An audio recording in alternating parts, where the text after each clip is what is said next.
세상 사람들이 우스갯소리로 하는 말이 있습니다. 여자들이 제일 듣기 싫어하는 남자들의 이야기는 3등이 축구 얘기고 2등이 군대 얘기고 1등은 군대에서 축구한 얘기다. 그런 말이 있습니다. 오늘 근데 제가 군대에서 축구한 얘기를 해야 될 수도 있습니다. 저는 타고난 운동선수는 결코 아닙니다. 어릴 때 동네에서 축구를 하거나 초등학교에서 막 축구를 하다 보면 항상 열심히 뛰기는 열심히 뛰고 스피드도 중간 이상은 되었어요. 그리고 힘도 남보다 세고, 그런데 문제가 뭐냐 하면 공을 잘 못 잡는다는 거예요. 그러니 골을 잘 넣을 수도 없고, 그래서 운동장에서 축구만 하면 친구들한테 자꾸 외면당하는 거예요. 그래서 상처를 많이 받았습니다. 그런데 그 이유를 제가 몰랐어요. 왜 이렇게 되는지를. 그리고 나이가 많이 들어서 군에 가서 원하든 원하지 않든 고참들과 계속해서 밤낮 없이 축구를 하면서 고참들에게 쌍욕을 들어가면서 배운 것이 하나 있습니다. 그것이 뭐냐? 공만 보고 공을 차는 사람은 결코 좋은 축구를 할 수 없다는 것입니다. 저는 그랬어요. 공만 잡으면 다른 게 하나도 안 보였어요. 그러니까 맨날 아래만 보는 거예요. 네. 다른 걸 보지 못했던 거예요. 운동장 전체 우리 편이 어디에 있는지, 그 공이 앞으로 어디로 차서 움직여질지 미리 예상하고 뛰는 사람만 좋은 축구 선수가 된다는 것을 그제서야 깨달았습니다. 제가 제대를 하고 대학교 후배들과 축구를 하는데 보니까 가관도 아니더라고요. 전부 공만 쳐다보고 있더라고요. 이제 제가 조금 알게 된 겁니다. 자, 여러분은 공만 따라다니는 삶을 살고 계십니까? 아니면 박지성처럼 눈을 들어서 넓은 그라운드를 탁 보면서 넓게 그라운드를 사용하시면서 뛸 때와 뛰지 않을 때 전략적으로 내가 서 있어야 할 곳과 서 있지 않아야 할 곳을 잘 판단해서 그렇게 공을 차는 삶을 살고 계십니까? 갑자기 무슨 축구 얘기를 하냐 이렇게 싶죠. 오늘 말씀해 보면 좋은 축구 선수가 되는 비결보다 훨씬 더 중요한 좋은 인생 선수가 되는 비결을 적어 놓았습니다. 인생 선수. 첫째로 5절에 보면 땅에 있는 지체를 죽이라 이렇게 말씀합니다. 2절에 보면 이것을 땅의 것이라고 표현합니다. 땅에 있는 지체, 땅의 것을 죽이라 이렇게 얘기합니다. 죽이라. 땅에 있는 지체가 바로 축구 선수에게 공만 바라보는 것과 같은 그것입니다. 여러분, 땅에 있는 지체가 뭡니까? 바로 여러분의 육신과 여러분의 육신을 따라 생각하는 여러분의 마음과 정신을 땅에 있는 지체라고 얘기합니다. 그렇다고 해서 성경이 우리 보고 자살하라는 말은 아니라는 걸 여러분 다 아십니다. 육체를 죽이라, 지체를 죽이라 그러니까 집에 가서 밥 먹고 한번 쫄르고 이렇게 하라는 뜻이 아닙니다. 바로 그 말씀은 무슨 말인가 하면 우리의 눈과 마음과 관심을 우리 육이 좋아하는 모든 것에서부터 떼어내어 정말 더 큰 운동장, 넓은 운동장, 그것을 한번 보라는 것입니다. 여러분이 인생살이에서 정말 그 공만 쫓아다니는 사람인지, 아니면 정말 이 인생이라는 큰 그림, 그 운동장을 전체를 보면서 공이 꼭 필요하다면 그 공이 오는 곳에 내가 미리 가서 기다리고 있는 사람인지 한번 생각해 보라는 것입니다. 그런데 오늘 말씀이 너무도 친절하게도 그것을 판단할 수 있는 근거를 또 제시해 놓았습니다. 5절에 보면 5가지 공들을 언급해 놓았습니다. 5가지 공들. 음란, 부정, 사욕, 악한 정욕, 탐심. 5가지 공들을 적어 놨습니다. 여러분 한번 잘 생각해 보세요. 예수 안 믿는 모든 사람은 이 5가지를 쳐다보면서 합니다. 돈 많이 벌고 싶다. 돈 많이 벌어서 뭐하게? 예쁜 여자하고 살고 싶다. 여기 다 속한 겁니다. 좋은 집에서 살고 싶다. 여기 다 속한 거예요. 음란, 부정, 사욕, 악한, 그리고 나를 괴롭히는 사람 질발버리고 싶다. 여기 다 들어있어요. 악한 정욕. 다 들어있어요. 그냥 내가 잘 되고 잘 먹고 잘 쾌락을 누리고 사는 것이 세상 사람들의 공인데, 기독교인에게도 이런 게 있는가 봐요. 하나님께서 성경에 이렇게 적어놓았고, 골로새 교회에 바울이 이 편지를 쓰고 있는 것을 보면 교인들에게도 이런 공을 보고 사는 사람이 있다는 말입니다. 6절에 보면 이것들로 말미암아 하나님의 진노가 임하느니라 라고 말씀하십니다. 이 5가지는 말해서 쉽게 말하면 이겁니다. 성적인 방종, 부부간에 성적인 것을 요구하는 것은 하나님이 허락하신 것이지만 그 외의 거는 다 정신적이든 육체적이든 다 하나님이 방종이라고 그럽니다. 도덕적인 문란, 부모님한테 막 대든다거나 어른들한테 욕한다거나 하여튼 도덕적인 거, 남들을 짓밟아서라도 잘 되려고 하는 마음과 돈과 먹고 마시는 것과 소유에 대한 지나친 집착, 이런 것들을 공만 추구하는 사람이 바로 공만 쳐다보고 사는 사람이라고 하는 것입니다. 여러분은 이런 공을 따라 다니면서 인생을 살고 계시지 않으리라 믿고 싶습니다. 왜냐하면 이런 공만 쫓아다니는 사람은 하나님이 진노하신다고 얘기하십니다. 그런데 하나님이 진노하신다는 말씀이 가벼운 말씀이 결코 아닙니다. 오늘 죽었어. 아버지 오늘 집에 늦게 들어갔다. 아버지한테 죽었어.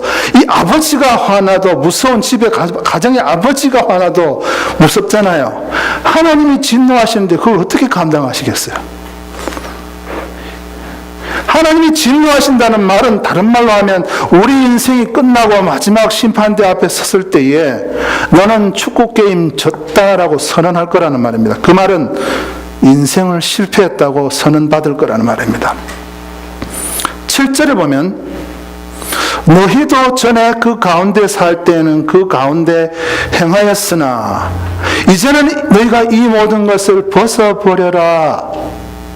전에는 너희가 그 가운데 살았지만 이제는 이것을 벗어버려라 라고 권면하고 있습니다. 예수 믿기 전에는 예수님이 내 죄를 구원하셨고 라는 것을 받아들이고 그분과 내가 하나가 되고 예수 안에서 죽고 세례받고 다시 살아나고 주님과 하나가 되고 그게 되기 전에는 그렇게 사는 것이 너무도 당연해요. 땅만 보고 사는 것이. 근데 아직까지도 그렇게 하고 있다면 벗어버리라 라고 얘기합니다. 그리고 2절에는 그런 것을 생각지 말라라고 얘기합니다. 아침에 일어났어. 여러분 머릿속에 무엇이 제일 먼저 떠오릅니까? 그놈의 자식 나한테 자존심 상하게 했어. 혼내줄 거야. 이런 생각으로 잠을 깨십니까? 아니면 그 집사 내한테 못된 말을 했어. 언젠가는 보복할 거야. 이런 생각으로 잠을 깨십니까? 아니면 잠자리 들기 전에 내일은 얼마를 벌어야 되고 매상을 얼마나 올려야 되고 이런 생각만 하고 여러분 잠드십니까? 아니면 아침에 일어나고 밤에 주무시기 전에 하나님 오늘도 주님의 은혜로 잘 살았네요. 내일 돈 좀 못 벌어도 괜찮아요. 나 주님과 동행할래요 라고 이런 고백을 하시면서 사십니까? 옛날에는 너희가 그 가운데 살았지만 이제는 벗어버리라라고 권면하는 이유는 벗어버릴 수 있고 벗어버릴 때 뭔가 그보다 훨씬 좋은 것이 있다는 것을 암시하고 있습니다. 그리고 아직까지도 예수를 믿는다고 하면서 거기에만 빠져서 허우적거리고 있다면 그 사람은 어쩌면 하나님의 스캐너로 쫙 훑으면 예수를 안 믿고 있는 사람일 수도 있습니다. 아무리 그 높은 직위를 교회에서 갖고 있고 아무리 뭔가 큰일을 하고 있다 할지라도 하나님의 스캐너로 쫙 훑으면 그 사람에게는 빨간불이 딱 들어올 수도 있습니다. 아무도 모릅니다. 그리고 성경은 우리가 과연 이 5가지의 공을 따라 사는지 혹은 넓은 운동장을 보면서 사는지를 분별할 수 있게 조금 잣대를 제공해 놓았어요. 8절에 보면 분함과 노여움과 악의와 비방과 너희 입에 부끄러운 말이라. 여러분이 하루를 살면서 혹은 한 달을 살면서 내 삶의 몇 퍼센트가 분함과 노여움과 악의의 비방과 거짓말, 부끄러운 말 이런 것들로 차 있는지 한번 생각해 보시기 바랍니다. 어떤 사람은요, 입만 열면 저 사람이 날 무시한다고 얘기하는 사람을 보았습니다. 열등감이죠. 그러니까 저 사람은 이렇게 행동하는 걸 보니까 분명히 날 무시하는 거다. 이 사람 생각 속에는 남이 날 무시한다는 생각이 24시간 중에 한 10시간 이상을 지배하는 겁니다. 어떤 사람은 입만 열면 분해해요. 저 사람이 날 짓밟았다고, 많은 사람 앞에서. 어떤 사람은 입만 열면 남을 속일 생각만 해요. 내가 이렇게 해서 속여야 돈을 더 번다. 여러분, 과연 우리가 이런 것이 우리 삶 속에 얼마만큼 차지하고 있는지 점검해 보아야 합니다. 분함이란 말은 정도를 좀 넘어설 정도로 자존심 상해하는 거. 자존심 상한 일이 일어날 수 있잖아요. 그런데 그것이 하룻밤을 넘길 정도로 자존심이 많이 상하잖아요. 여러분에게 좀 문제가 있는 것입니다. 한 달을 넘어갔잖아요. 제가 옛날에 문제했을 때는 10년이 지나도 옛날에 기분 나쁘게 했던 거 기억했던 그런 사람이라고 말씀드렸습니다. 예수 안에서 해결받지 못하고 유난히 짜증 많이 내시는 분들, 유난히 화 많이 내고 성질 많이 내시는 분들, 그리고 노여움은 무엇이냐? 내가 컨트롤할 수 있을 정도로 심각하게 남을 해칠 마음까지 갖는 분노를 얘기합니다. 물론 악의는 남을 해코지하거나 죽이려고 하는 마음입니다. 그리고 남을 헐뜯는 마음, 비방하는 마음. 여기서 부끄러운 말은 뭐냐? 음란한 말들입니다. 요즘 음란한 조크들이 많습니다. 추잡한 말, 그리고 남에게 상처를 주는 말들, 남의 약점을 콕콕 찍어서 얘기하는 것들, 예. 그리고 하나님의 영광을 가리는 말들, 그리고 거짓말. 요한계시록에 보면 거짓말하는 자는 유황불에 들어간다고 되어 있습니다. 예. 그 거짓말이 어떤 거짓말이냐를 따지기 전에 세상은 거짓이 충만한 곳이라는 거 여러분 아시죠? 모든 거짓말 안 하고 살 수 없다는 가치관을 사람들이 누구로부터인가 배웁니다. 내가 어떻게 정직하게 다 얘기하느냐. 여러분, 남을 해치고 내가 손해보지 않기 위해서 거짓말하는 것은 여러분이 예수 믿기 전에 했던 것이죠. 이제는 버리라고 얘기합니다. 우리의 육의 지체는 이 모든 것들을 당연하게 받아들이고 그렇게 자꾸 추구하는 경향이 있습니다. 자, 여러분한테 물어보세요. 나는 내 삶 속에 이러한 것들이 얼마나 자주 나타나는가? 작년에 이러한 것들이 내 삶 속에서 얼마나 나를 잡고 휘둘렀는가? 주인 노릇했는가? 한번 생각해 보시기 바랍니다. 직장에서 일할 때, 교회에 나오셨을 때, 집에서, 동네에서 여러분은 이런 것들로부터 얼마나 자유함을 누렸습니까? 아니면 끌려다니셨습니까? 네. 우리가 사람끼리 살다 보면 짜증나는 일이 있을 수 있어요. 헐뜯고 싶은 마음이 생길 때가 있습니다. 제가 말하는 것은 그것이 여러분을 주인 노릇했느냐, 여러분이 결국은 그때마다 주인께 나와서 극복했느냐를 여쭤보고 있는 겁니다. 예. 평상시의 마음을 무엇이 주장하고 있느냐가 너무 중요합니다. 그것이 바로 여러분의 신분을 이야기해 주고 있기 때문입니다. 경찰관은 늘 길에서 라이선스 보자 그러고 레지스트레이션 보라 그러고 마지막에 하는 말이 drive safely, 조심해서 운전하세요 라고 하고 보내주잖아요. 그렇기 때문에 그 사람들은 일반 삶 속에서 아무래도 법을 더 잘 지키게 되어 있습니다. 법을 더 드라이브 세이프 해야지 이렇게 하면서 왜냐하면 그 사람들이 그것이 신분이기 때문에 그렇습니다. 우리가 늘 그런 것에 끌려다닌다면 우리를 정말 심각하게 체크해 보아야 됩니다. 내가 공만 쫓아다니는 축구 선수라면 나는 결코 마지막 순간에 너 인생 잘 살았다, 인생 선수로서 하나님의 칭찬을 들을 수 없습니다. 여러분이 축구 선수라 치고 한번 고개를 한번 들어보세요. 이 운동장이 여기 있다고 생각하면 넓게 한번 보세요. 우리 편이 도대체 어디 있고 적군이 어디 있고 공이 지금 어디로 날아가는가. 그래야 마지막에 너 참 인생 잘 살았다, 주님께서 안아주시고 눈물을 닦아주시고 위로해 주실 거란 얘기입니다. 그러고 큰 영광이 있을 거란 얘기입니다. 감사하게도 오늘 말씀해 보면 이 공이 무엇인가에 대한 말씀도 적어 놓았지만 이 큰 넓은 그라운드가 무엇인지도 적어 놓았다는 사실입니다. 1절 말씀해 보면, 그러므로 너희가 그리스도와 함께 다시 살리심을 받았으면 무엇을 찾으라? 그게 위의 것을 찾으라. 거기는 누가 하나님 우편에 앉아 계신다고요? 그리스도께서. 자, 여러분 삶 속에서 살다가 정말 저 집사 너무 날 괴롭혀. 그럴 때 뭘 쳐다보라고요? 위에 눈을 들어서 하나님 우편에 앉아 계신 예수님을 바라보라야 말입니다. 여러분이 살면서 정말 경제적으로 힘들어서 내가 속이지 않고는 안 될 것 같다, 그럴 때 뭘 쳐다보라고요? 위를 쳐다보고 하나님 우편에 앉아 계신 살아계신, 지금도 역사하시고 지금도 보호하시고 지금도 능력으로 여러분 채워주시고 모든 것을 공급해 주시는 살아계신 예수님 쳐다보라는 겁니다. 그게 바로 넓은 그라운드를 보는 축구 선수의 태도예요.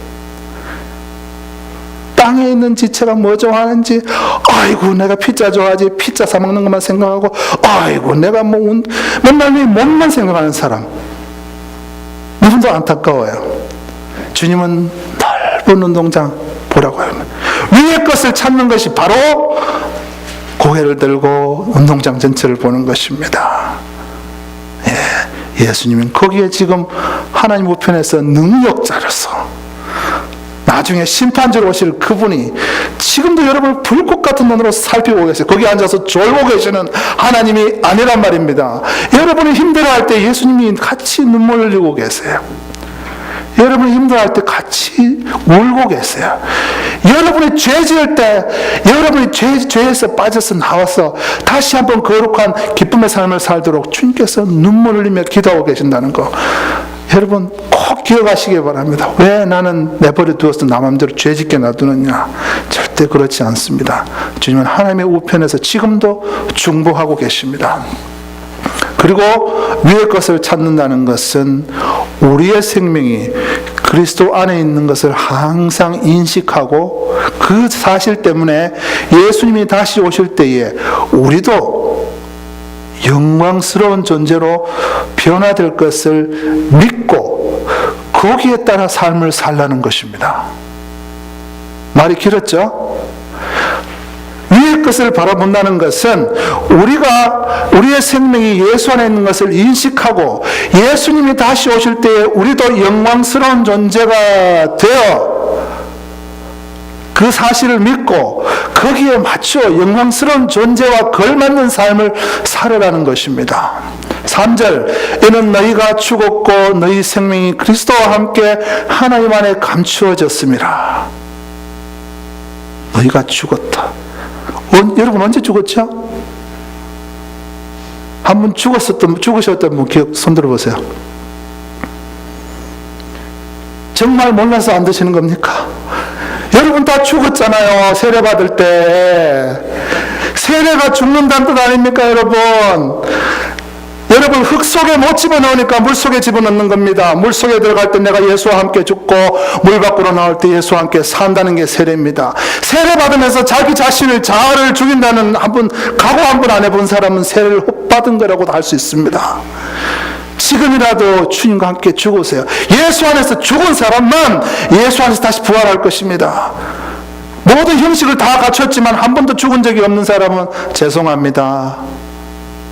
그 끝을 제가 보장할 수 없습니다. 예수님이 다시 오실 때에 너희도 그와 영광 중에 나타나리라. 워낙 찌질한 세상에 살다 보니까, 그죠? 워낙 정말 없는 정말 200만 불짜리 집밖에 못 사니까 되게 좋은 줄 알죠, 여러분? 네.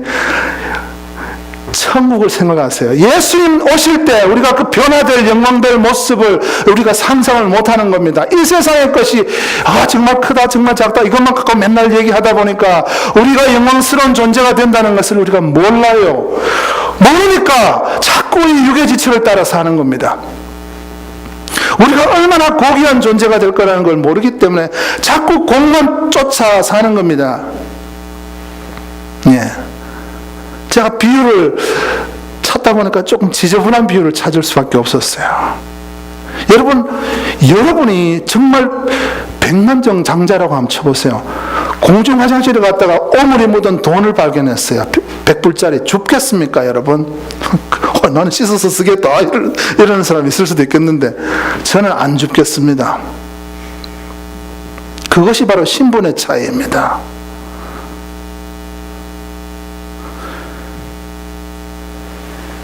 미국 대통령의 딸이 어느 날 가게에 이렇게 슈퍼마켓 갔다가 캐시어가 잠시 자리를 비운 사이에 카운터가 열려 있다고 돈을 집어내겠습니까? 난 대통령의 딸이야. 내가 왜 이런 짓을 해? 여러분에게 누가 정말 와가지고 좀 아무 이유 없이 그냥 탁 뭔가를 주면서 가서 써 이렇게 툭 주면 여러분 쉽게 받겠습니까? 여러분에게 나는 이유를 알아야 되고 뭔가 난 자존심이 있잖아요. 우리가 신분을 알면 얼마나 영광스러운 존재가 될 것을 알면 우리는 하라고 해도 그 공만 쫓아다니는 삶을 살 수가 없습니다.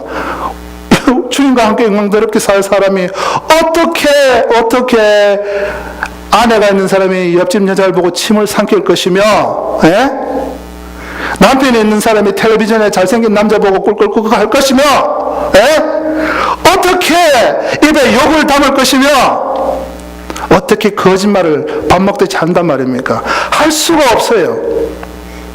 천사보다도 더 영광스러운 모습으로 변화되어 주님과 함께 영원히 영생을 누릴 우리가 그 공을 냄새나서 쳐다보지 않는 것입니다. 음란과 부정과 사욕과 악한 정욕과 탐심, 냄새나는 것들, 이 모든 것은 우리의 생명이 예수님과 함께 하나님 안에 감추어지지 않은 사람들의 몫인 것입니다. 우리의 몫은 따로 있습니다. 12절에 보면 우리가 누릴 것들을 적어 놓았습니다. 12절에 보면 하나님이 택하사 거룩하고 사랑받는 자들은 어떤 사람이 잘났든 못났든 그 사람을 불쌍히 여긴다고 했습니다. 여러분, 긍휼은 꼭 못생기고 돈 없고 찌질한 사람만 긍휼의 대상이 아닙니다. 저는 그런 줄 알았습니다. 그래서 저보다 돈 없는 사람은 불쌍히 여기고 돈 있는 사람은 미워했었습니다, 옛날에. 알고 보니 그게 아니더라고요. 돈이 있건 없건 예수님이 없는 사람이 제일 불쌍한 사람이에요. 그래서 여러분 중에 혹시 천만장자가 앉아있어도 저는 그 사람 불쌍히 여길 수 있습니다. 하나님의 은혜입니다.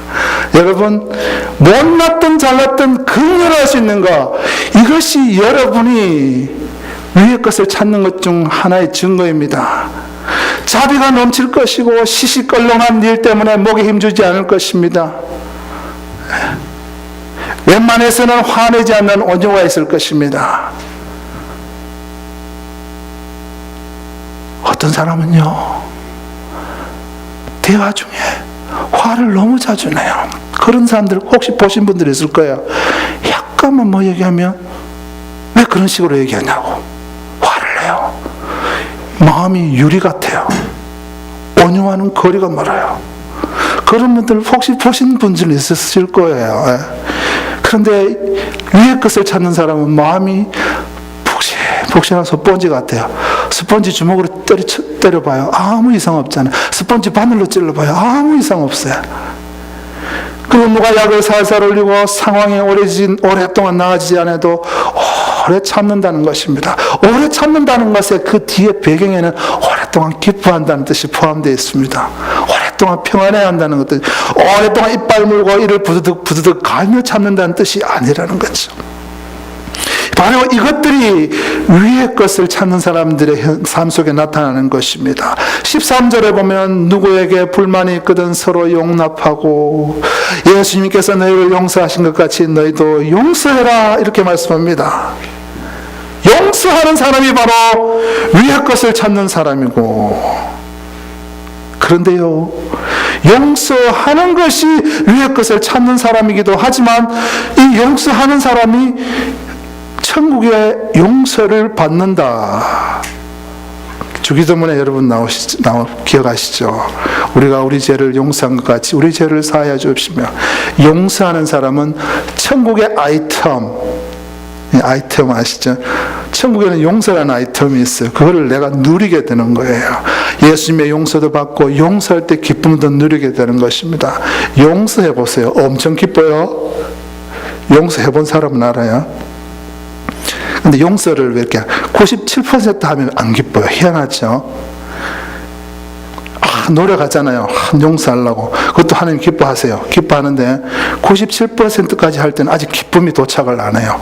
완전히 다 용서하잖아요. 그 기쁨은 말로 다 할 수 없어요.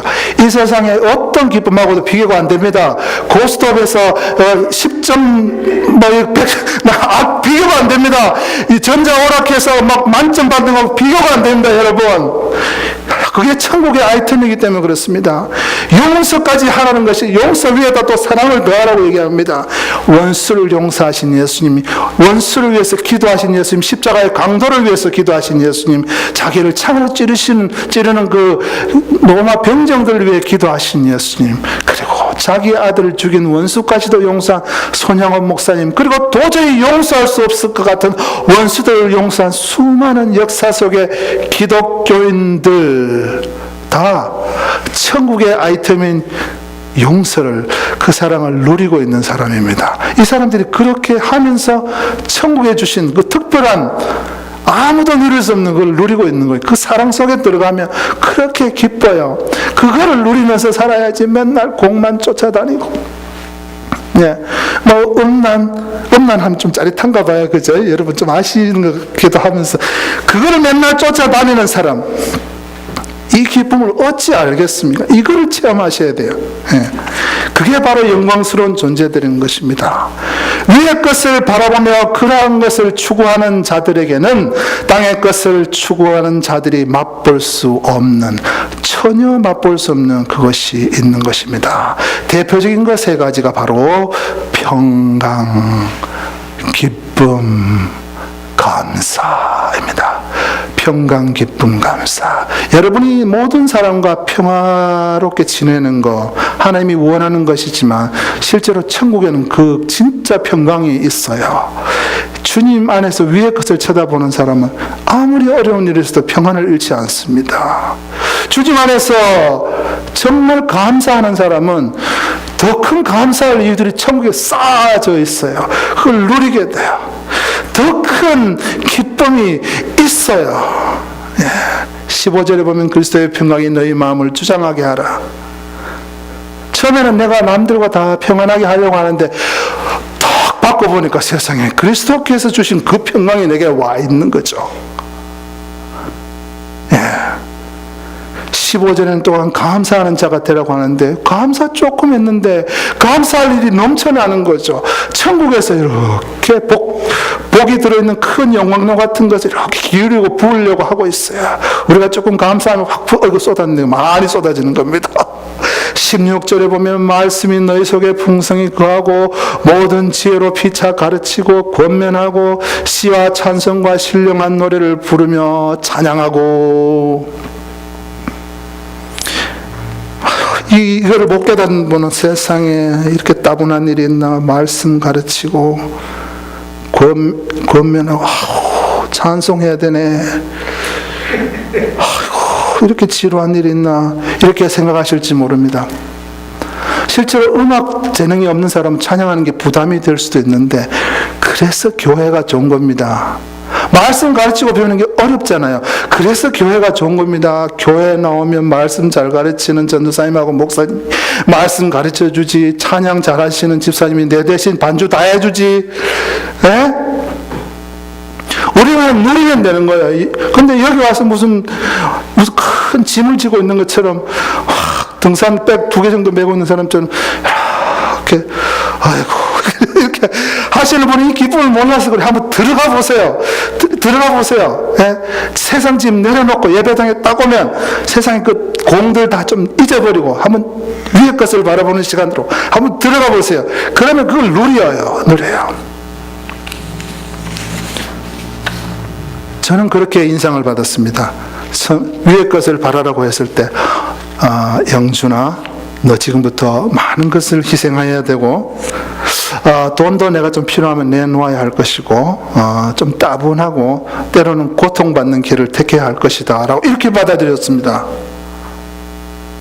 그것이 아니에요. 자, 축구 감독 얘기로 다시 들어갑니다. 축구 감독이 계속 소리 지릅니다. 선수들이 귀가 아플 정도로 멀리 봐, 멀리, 왜 공만 쳐다보고 난리야. 계속 잔소리합니다. 왜 그렇습니까? 왜냐하면 공만 쳐다보다가는 분명히 게임에 지니까. 게임에 지면 팬들한테 욕도 먹고 돈도 못 벌고 와이프한테도 잔소리 듣고 뭐 안 좋은 일이 계속 이어지잖아요. 그런데 눈을 들어서 전체를 보는 눈만 가지면 경기가 쫙쫙 풀리고 결국은 승리자의 영광이 기다리고 있습니다. 그뿐만 아닙니다. 그렇게 원하는 돈도 벌 수 있어요. 예? 갑자기 프리미어리그 거기서 박지성처럼 불러서 데려갈 수도 있어요. 그리고 축구 갑부가 될 수도 있어요. 위의 것을 찾는 자들에게 이 땅의 것은 하나님께서 필요하면 다 채워준다는 것입니다. 마찬가지입니다. 하나님 우리 보고 그 감독처럼 계속 잔소리 비슷하게 계속 말씀하십니다. 땅의 지체를 죽여라. 땅의 지체를 죽여라. 제발 땅의 지체를 죽이고 위의 것을 보라니까. 땅의 지체를 좀 죽이라니까. 왜 안 봐? 위의 것을 봐, 위의 것을.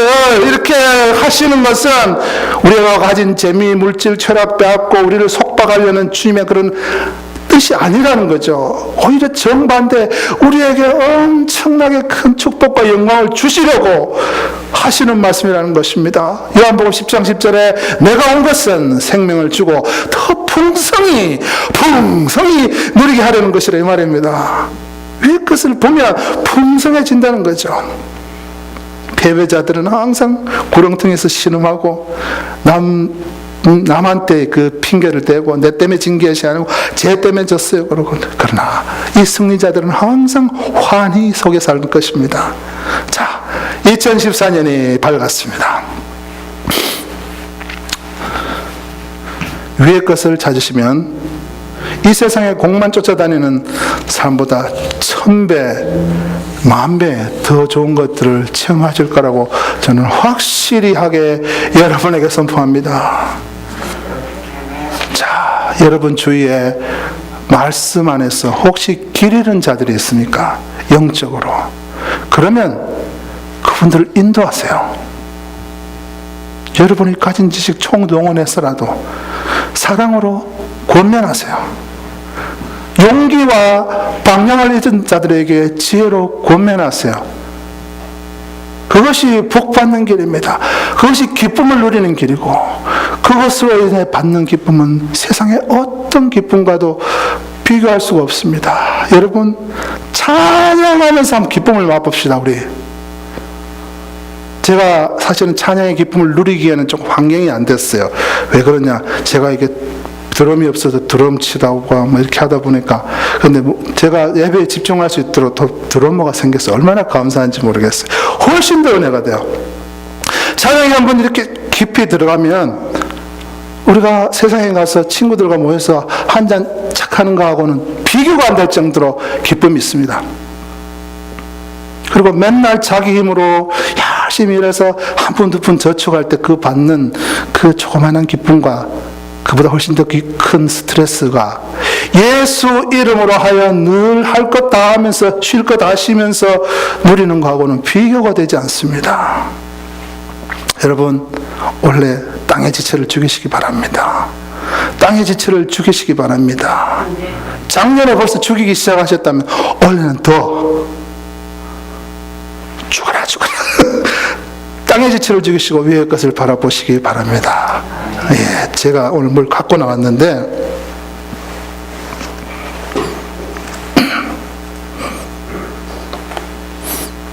제가 여러분의 인생을 들고 나왔습니다. 제가 오늘 가운을 잘 안 입는데 백그라운드가 검은색이라야 잘 보이기 때문에 이렇게. 자, 여러분의 인생이 이 실이라고 생각해 봅시다. 요 끝에 보라색으로 된 게 여러분의 지금 이 세상에서의 삶입니다.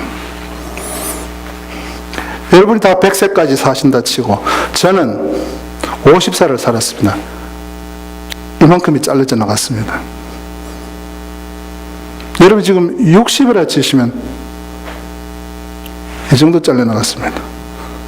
여러분 70이라 치면 이 정도 잘려 나갔습니다. 80이면 이 정도 잘려 나갔습니다. 인생이 짧다고 다들 말은 하는데 근데 긴 것처럼 살 때가 많습니다. 우리가 남은 인생의 이 보라색과 같다고 한번 생각해 봅시다. 우리 인생 뒤에 영생이 기다리고 있습니다. 끝이 없습니다. 끝이 없습니다.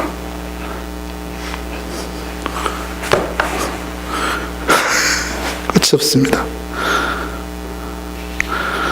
여러분,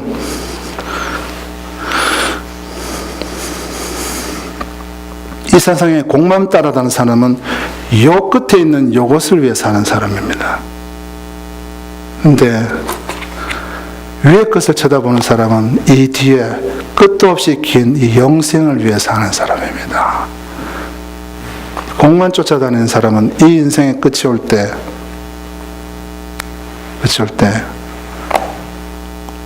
인생의 실패자로 주님께로부터 판단을 받을 것입니다. 그러나 지금 얼마가 남았든 위의 것을 보는, 위의 것을 추구하는 삶을 사는 사람은 이 긴 기간 동안에 주님과 함께 영광을 누릴 것입니다. 2014년 여러분 이 영생을 잘 준비하는 귀한 한 해 되시기 바랍니다. 기도하시겠습니다.